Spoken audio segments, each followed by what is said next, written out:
This is Axon, the Air University Teaching and Learning Center podcast. At Axon, we make connections between teachers, learners, and ideas in military education. The opinions, conclusions, and recommendations expressed or implied in this podcast are solely those of the speakers and do not necessarily represent the views of Air University, the United States Air Force, the Department of Defense, or any other U.S. government agency. Follow us online at www.airuniversity.af.edu/TLC or on Twitter at AirTeaching for more. Welcome to the Axon podcast. This is the official podcast of the Air University Teaching and Learning Center, and I'm your host, Dr. Megan Hennessy, the director of the AUTLC, together with Dr. Andy Clayton and Lt Col Lisa Stokey today. Dr. Andy Clayton is a lieutenant colonel in the United States Air Force Reserve. As a civilian, he is an assistant professor of leadership and director of the Augmented and Virtual Reality Research Task Force at Air University. He earned his EDD from Grand Canyon University in organizational leadership with an emphasis in higher education. We're also joined by Lt Col Lisa Stokey, the division chief for the Leading Inclusively Virtual Experience, which we are going to focus on in our discussion today. She's an aircraft maintenance officer and a graduate of Air Command and Staff College. Lt Col Stokey also holds a master's degree in aeronautical science from Embry-Riddle Aeronautical University. Welcome to you both. Well, thank you. So Lisa, start us off. What exactly is the Leading Inclusively Virtual Experience, or LIVE? Yes, thank you for having me on the podcast, Dr. Hennessy. This is really exciting. So the Leading Inclusively Virtual Experience, otherwise known as LIVE, it's a mixed virtual reality experience that enables leaders in the Department of the Air Force to practice crucial conversations regarding diversity, equity, inclusion, and accessibility. It's authentic, it's real-time dialogue, and it gives leaders a repetition to navigate difficult topics before having to do it as a supervisor. So in terms of leaders, like what levels and ranks are we talking about here? Or does it not even matter? It doesn't matter, all levels and ranks. Anyone that's ever going to find themselves in a supervisory position as a member of a team within the Department of the Air Force, Leading Inclusively Virtual Experience is essentially for everyone in the Department of the Air Force. It's fully funded by SAFDI, so this is a program that's accessible to airmen and guardians across the force. Including civilians?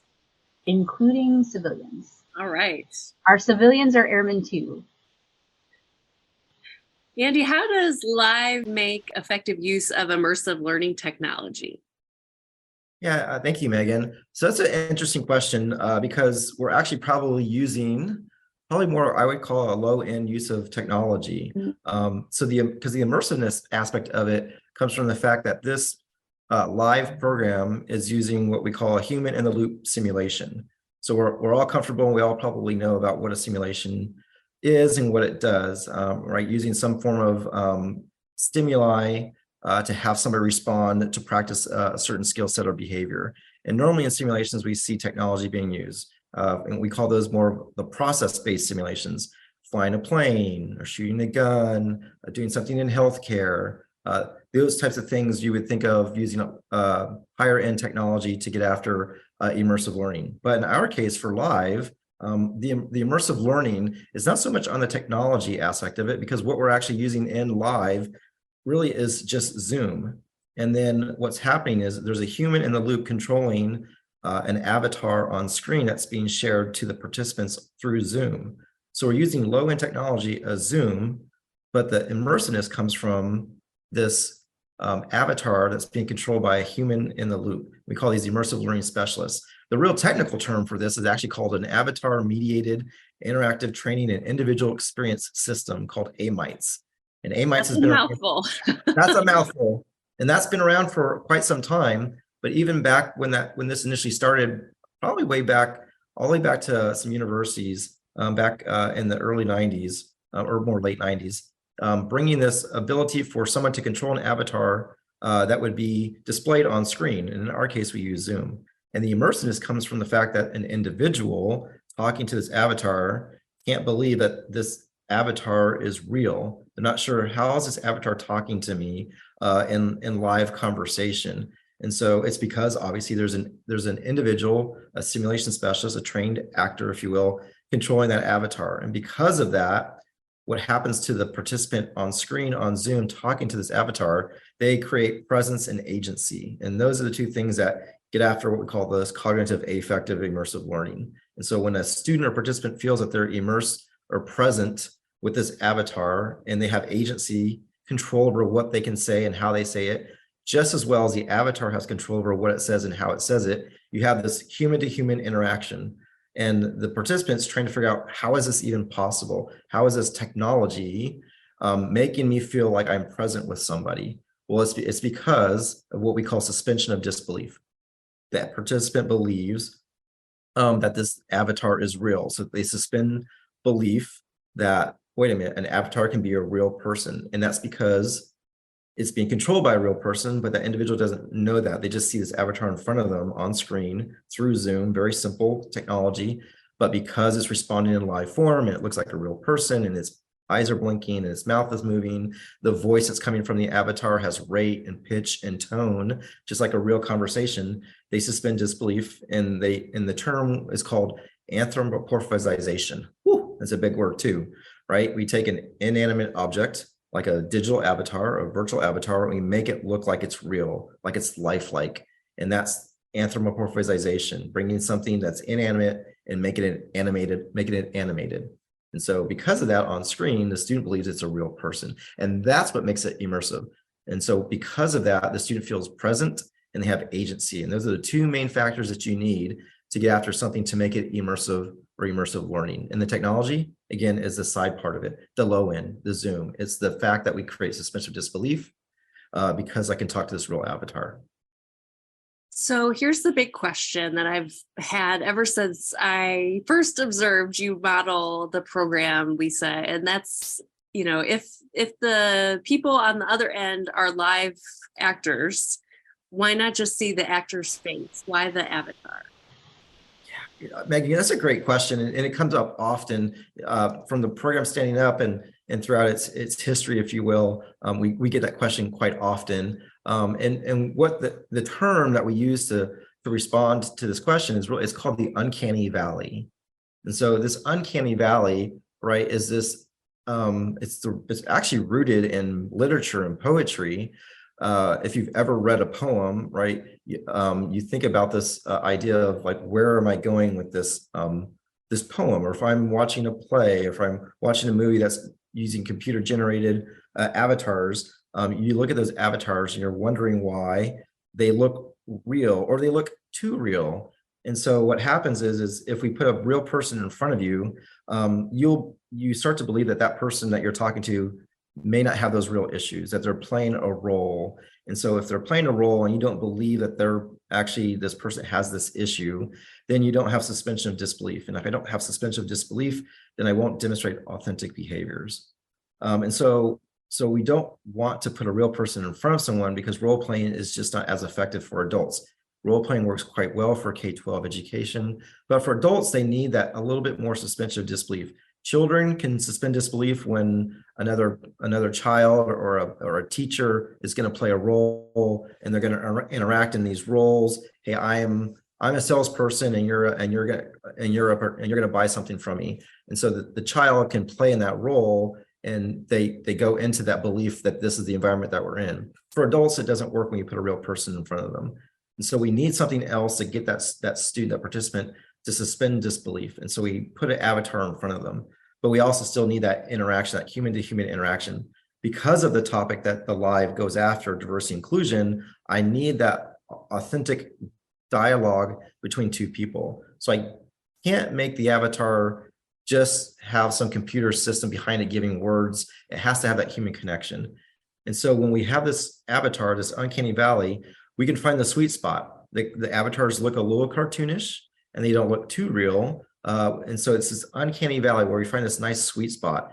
If you ever watch some movies and that movie has zombies in it, one movie may have zombies in it and the zombies don't look, they look kind of cartoonish or like over the top kind of thing. You're like, okay, it's just a zombie, it's part of the movie. Other zombie movies make the zombies look kind of real, like that could actually be like a dead person that came alive and is trying to eat me or something, right? And so this is the uncanny valley where that's too real or potentially too possible for that to occur. So that makes you feel unsafe and you don't want to be in that space. But if I make it somewhat cartoonish or too or over the top, I get it. It's not real. It's a zombie movie kind of thing. I have it. So that's more of the sweet spot. The same thing happens with live.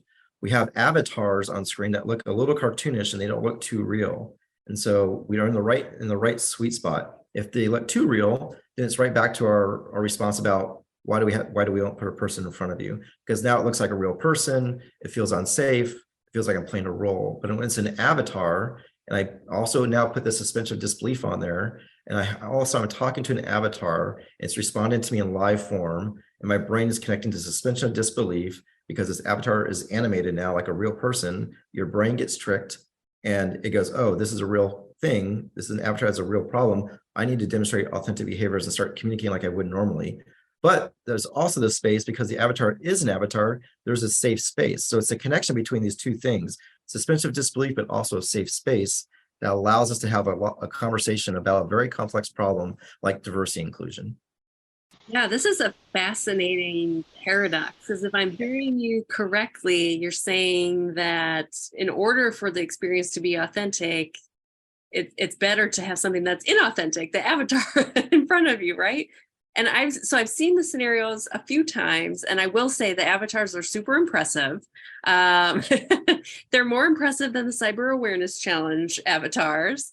And you can actually see what looks to be, the avatar thinking, showing nonverbal behaviors like movement of the eyes and the eyebrows and looking to different directions.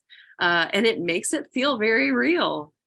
Sorry, real quick, and exactly right. We didn't even talk about the nonverbals aspect of it, which really kind of settles into that suspension of disbelief. So it's not just the voice in that live conversation, but it is also because that simulation specialist is also creating nonverbals, right? Which like a normal human being would, and this avatar is able to do that. It takes it again to that next level of helping to create that suspension of disbelief. So we didn't even mention the nonverbal aspect of it, but you're absolutely right. With that helps lead into and create even stronger suspension of disbelief.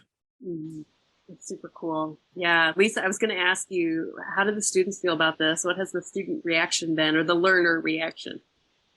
Specifically to the avatars and the suspension of disbelief? Yeah, or just the whole experience. Yeah, and while Dr. Clayton was talking about the suspension of disbelief, I also wanted to bring up why the avatar and not being able to see the actor's real appearance behind the avatar lends itself so well to the learning experience.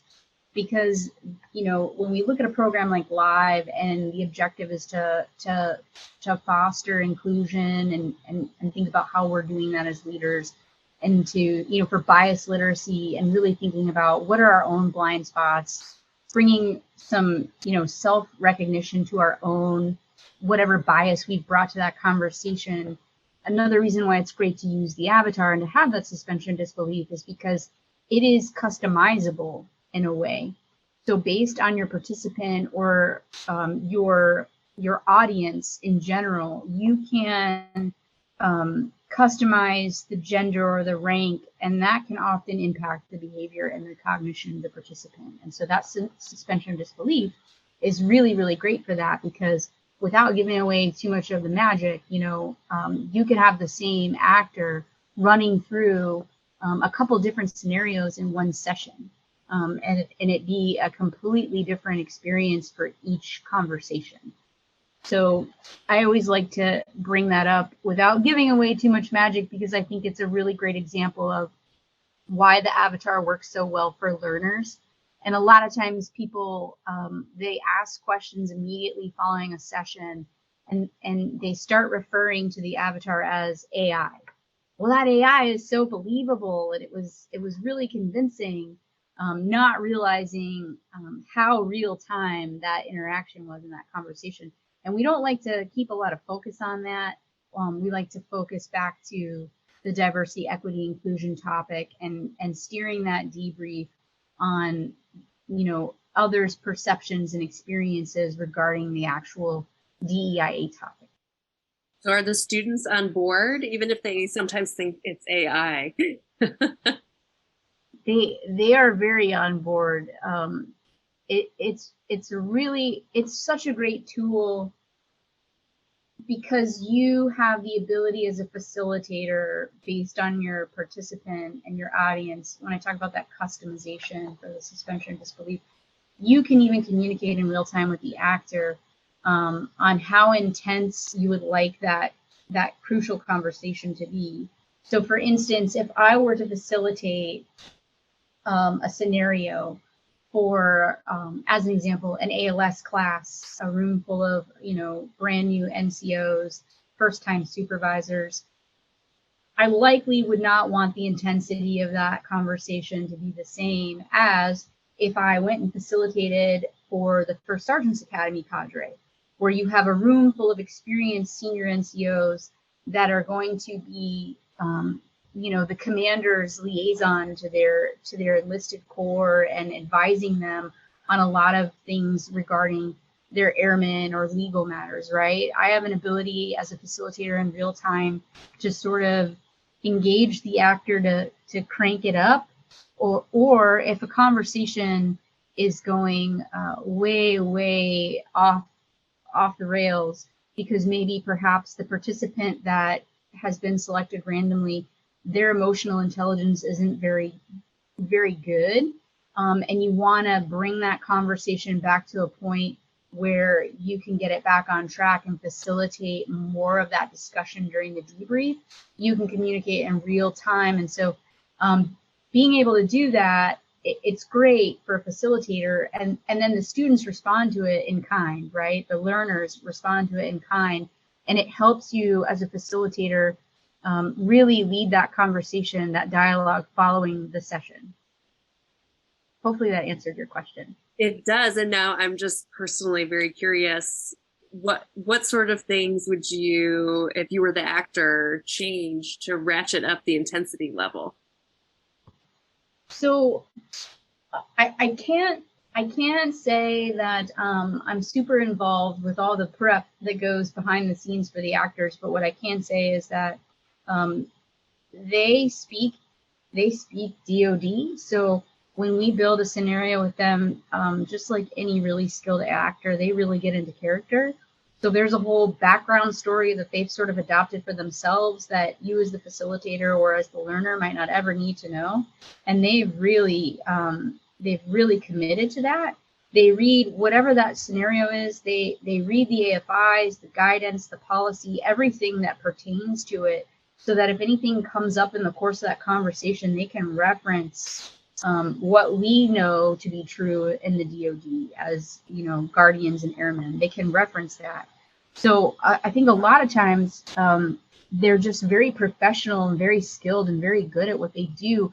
And they can respond if a participant is their emotional intelligence is not that great, or if they're coming across pretty aggressive, they can respond to that with sort of an equal defiance, I guess is the best way to say that. And it makes the conversation more challenging, and it engages the observational participants a lot as well. So they can be, there's one actor in particular, and I don't want to give away too much of the magic. There's one actor in particular that I really like working with, because some of the scenarios we have, he plays the very close-minded, very aggressive, well, because I'm in charge and that's the decision I made sort of stance very well. And there's really no way to navigate around it, because anything a participant might throw out there to try and engage that avatar to a better understanding, that actor is very skilled at shutting it down at every corner. And it's fascinating to watch. And it's equally fascinating to watch how the participants and even the observational participants in the room react to that.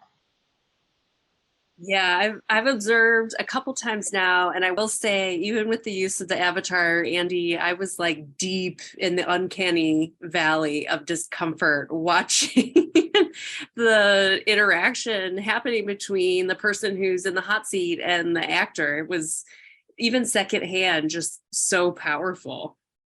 Yeah, Megan, that's why the Air Force, I think one of the main reasons why this program is effective is because how do you scale something like this when you're using technology, right, to get after something like diversity inclusion, and saying at the DAF level, we need to get after some training and education in diversity inclusion, and we're going to use this program, and it uses technology.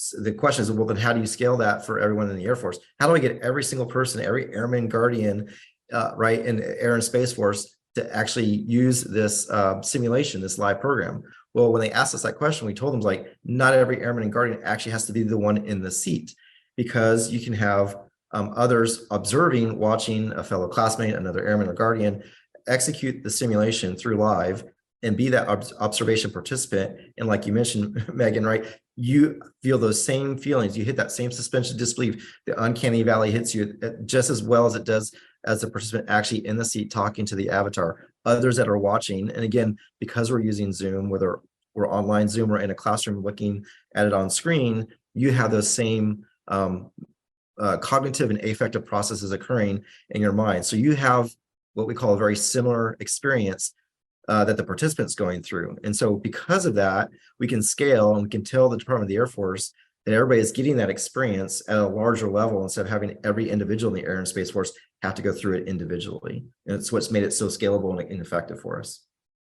How do you know, and this is the loaded question, that it's working, that it's helping the learners to achieve the outcomes they need to achieve? Ooh, yes, that is the $1 million question that the DAF and everyone from there down has asked us those questions about. How do we get after kind of the assessment of this?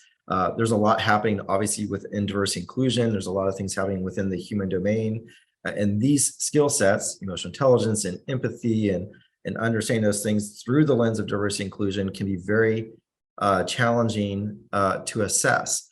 And so we're not there yet on the quantitative side, and we'll let Lisa can explain some of the qualitative side of it.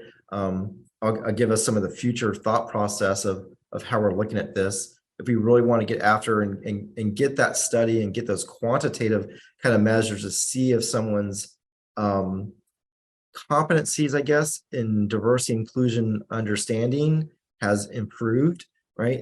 Experiential learning, right? Here's their behavior. They've had an experience, they've reflected on that experience, and then there's a behavior change in the future. To see that difference in scale, we'd probably have to do, the student would have to do it twice, or can we just assess the learning that's occurring once when a student's going through that? That means we need to probably have more technology added onto the live program. And when that occurs, then the program becomes a little bit more challenging. It's going to be harder to scale. That type of technology would require us to record sessions, right? And then use different assessment tools. One would be called CAML, right? Cognitive Affective Model for Immersive Learning, which is going to be able to get after the connection between the affective and the cognitive. So really what that's looking at is the method that's being applied, and is the student learning through that method. And so it's going to look at some different things. If we can record the student, then we can use webcam tracking of different things that are the biometrics of that student, heart rate, eye dilation, pupil location, those types of things, rate and pitch of the voice. Those can be all analyzed through some higher end uses of technology, such as AI, which would be needed to be used. And so we're just not there yet, but we know that those things are out there. We've seen demos of other similar programs where somebody's interacting on camera, which is what we're using, just Zoom. So we're on camera. And then through AI and some other technologies, you can track how immersed that individual is and is learning occurring. We're just not there yet. So we're on the qualitative side still right now. And I think Lisa could probably give us some anecdotes on the qualitative side of things, but that's where we are on the quantitative side. We're trying to get after at AU, but we're just not there yet. That's the future focus. So I get really excited when Dr. Clayton talks about the possibilities for how we could capture some real-time data on how learners are responding, and is it effective, and is there a cognitive shift. I think the technology's out there. We need to find a way to incorporate it into the various different programs that use this technology, like live, especially for things regarding topics like diversity, equity, inclusion, since, fostering a culture of belonging is such an important tenet. I can say in terms of qualitative data, the responses we get and participant surveys, the surveys from our facilitator courses is very, very positive. The program, the facilitator course itself was in beta up until this past January of 23. And so all the facilitator courses we've executed since then are, as we're collecting this data and our facilitators are going out into the Department of the Air Force and, requesting that the participants participate in the surveys, it's been overwhelmingly positive. And I can say 94% of participants either agree or strongly agree that a live session or participating in a live session has improved their leadership abilities and cultural competencies. And that's just a quick survey snapshot for a very brief period of time as the program is continuing to mature and the facilitator course itself is continuing to improve. That's huge and very exciting. I think you both should be very proud of your involvement with this program. I'm going to ask one more question. So just having worked in specifically PME for a while and understanding a bit about the faculty cadre and how we have some crusty, salty, choose your other synonym faculty on board who may have doubts about this tool, how do you share the value with them? How do you sell them on at least trying it? Yeah, Megan, I can start a little bit with that. So that's another one of those, I think, $1 million questions at Air University is how do we get to the application of some of the things that we teach across Air University? I think it may be a little bit easier to look at air power and joint planning and things like that, where we can do wargaming simulations. We could probably write a paper to see how well the student understand international politics and those types of things. But in the human domain and leadership, when we have those courses across Air University, those courses, we ask the question, how often have you had your students be able to demonstrate the application of leadership? That's always hard because I can give you an essay question and say, if you were in this situation, write a leadership essay that uses some leadership model about how you would address the problem. Well, it's easy to write a paper and say, this is what you do in a passive form, but how often do we put you into that situation? How often do you get that muscle memory? Do we ask our pilots or security forces or our firefighters to write an essay on how to fly a plane or put out a fire or shoot a gun? We actually put them through a simulation. And so wouldn't it be nice if we were able to do the same for leadership in the human domain? And the way in which the program works, all I need is an hour and about 15 students, which is the average size of a classroom across Air University. Your students could have an hour experience to look at 3 or 4 different scenarios to get to the application of a human domain, whether it's diversity inclusion, emotional intelligence, empathy, accountability, command decision-making, and put you in that situation on some of those topics that we're teaching across Air University. And within an hour, I can see the application being used, which you've never been able to do before. So if you can spare an hour and get to an experiential moment to get to some muscle memory at the application level within PME, I think we can sell that to most faculty. You've convinced me. I'm in. I was already. Anything else you all want to add as we wind down our time? Yes, ma'am, if I may. I will just say that I'm incredibly proud to be part of a program like Live. My previous assignment, I was a commander for 4 years. And when I see what this type of learning and what a program like this can do for the Department of the Air Force, I think it's incredible. Whether it's my shameless plug that as we come to the close of an academic year with faculty developments coming up, there's value in a program like this to understand your diverse faculty. We're made up of civilians coming from all types of university backgrounds and active duty military, right? That's so diverse. Understanding the differences that we've all experienced either in a university setting or a military setting, and how we bring that to teaching, or even how our students here at Air University are bringing that to the table as learners. Or if it's just looking at it as a tool that's available for leaders, whether it's here at Air University or out in the Department of the Air Force, to really sort of engage their blind spots and how they think and what their airmen are thinking and how their airmen are learning, or what their experiences are that they're going to bring to the fight to innovate and lead differently. It's just a really great tool, and it gives all of us an opportunity to really engage in that repetition, in that conversation, and understand those things about ourselves before we do it in real time and mess it up and perhaps lose our credibility. Absolutely. Dr. Clayton, anything to add? I think that's really what Lisa just hit spot on is can we give people that opportunity to have that muscle memory before they experience it for that real time, and don't have that experience. And I think the live program, especially in diversity inclusion, allows people to have this shared experience of what diversity inclusion conversations look like, and then to be able to talk about the shared experience that they just all saw through the live program, so we can have an honest and open and brave conversation about diversity inclusion, and so they can take that with them back out into the workforce. Thank you both, Lieutenant Colonel Stokey, Dr. Clayton. We'll make sure to put information in the episode notes if you are interested in learning more about live. Thank you for joining us today. Thank you for listening to Axon, the Air University Teaching and Learning Center podcast. Stay current on these and other ideas in military education by following us online at www.airuniversity.af.edu/TLC or on Twitter at Air Teaching.